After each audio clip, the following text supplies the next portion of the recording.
Welcome to The Explainer. Today, we've got an incredible story for you.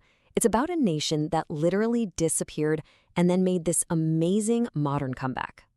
So what's this number all about? Well, it's pretty staggering. In just over 2 decades, right, from 2000 to 2022, Lithuania's labor productivity doubled compared to Germany's. They went from being at 25% of German levels all the way up to 50%. That's a huge leap. One of the fastest economic catch-ups we've seen in modern Europe, for sure. So the big question is, how? How does a nation that was completely wiped off the map for 123 years pull that off? Well, to get it to really understand Lithuania's present, we've got to go back in time, way back, to its almost forgotten past, a time when, believe it or not, it was a European superpower. Yeah, you heard that right, a superpower. See, before it vanished, Lithuania wasn't just Lithuania. It was a central piece of one of Europe's biggest and, honestly, most fascinating states, the Polish-Lithuanian Commonwealth. Just try to picture the scale here. At its height, the Commonwealth was massive, stretching all the way from the Baltic Sea down to the Black Sea. And it wasn't some uniform empire. No, it was this incredible mix of people: Poles, Lithuanians, Ruthenians, Germans, Jews, you name it. And they had this unique political system, the Golden Liberty, which gave their nobles freedoms that were just unthinkable in the rest of absolutist Europe at the time. So yeah, this place was no backwater. It was a serious player. But you know how these stories can go. This amazing superpower, this really unique political experiment, it was about to be torn apart, systematically taken down by its powerful and way more authoritarian neighbors. So let's see how the whole thing just collapsed. And it happened so fast. In just 23 years, which is nothing in the grand scheme of history, the Commonwealth was just carved up, sliced into 3 pieces by Russia, Prussia, and Austria. And after that third cut in 1795, that was it. It was gone, literally erased from the map of Europe. Think about that for a second. For the next 123 years, there was no independent Lithuania, no country on a map. As a political state, it just stopped existing. The only place it lived on was in the language, in the culture, in people's memories, and in this quiet, stubborn resistance. And people at the time were shocked. This wasn't just another border skirmish. The famous political thinker Edmund Burke put it perfectly. He basically said this was a whole new level of awful, a stalking horse of tyranny. It set this really dangerous new rule for Europe, that bigger, stronger countries could just eat their smaller neighbors.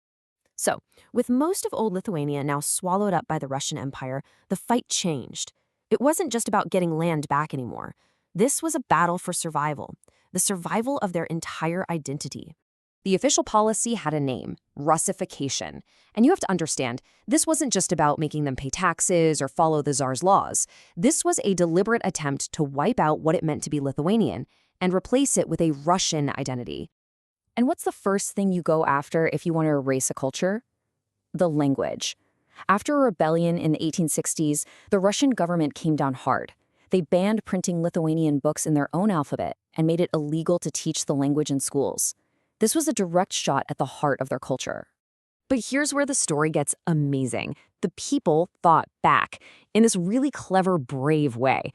A huge underground network of secret schools and book smugglers, they were called the Knygniciai, just popped up. These people risked everything: prison, even exile to Siberia, just to smuggle Lithuanian books across the border. It was this incredible act of defiance, keeping their culture alive in the shadows.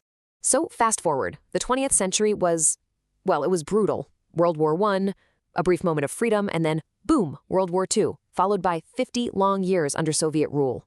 But that spirit, that book-smuggling spirit of defiance, it never went away. And finally, in 1990, Lithuania comes back, a free, independent nation once again. Which brings us right back to that incredible economic comeback we kicked this off with. So here we are, today. Lithuania is a modern, thriving European economy. You look at the forecasts and you see solid growth, people are spending, inflation's in a good place. It's a great picture. But the story isn't over, not by a long shot. They won the fight for their existence. Now they face a whole new set of challenges. The challenges of making sure that success lasts. Okay, so take a look at this. One of those new hurdles is money, specifically how the government gets its money. This chart shows that Lithuania gets way less tax from property, just 0.3% of its economy, compared to the average of other developed countries. And why does that matter? Well, that gap is money that could be going into hospitals, schools, all the stuff a modern country needs to thrive. So, you see, the fight has changed. It's not about smuggling books anymore. The new battles are economic.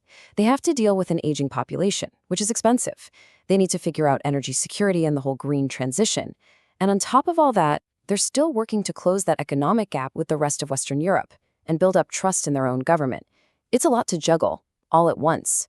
So when you put it all together, from a forgotten superpower to being literally erased from existence to this impressive modern comeback, Lithuania's story is just an incredible lesson in resilience. Which leaves us with a big question, right? They survived being wiped off the map. They survived decades of oppression. Can they now navigate these really complex 21st century challenges to lock in their future?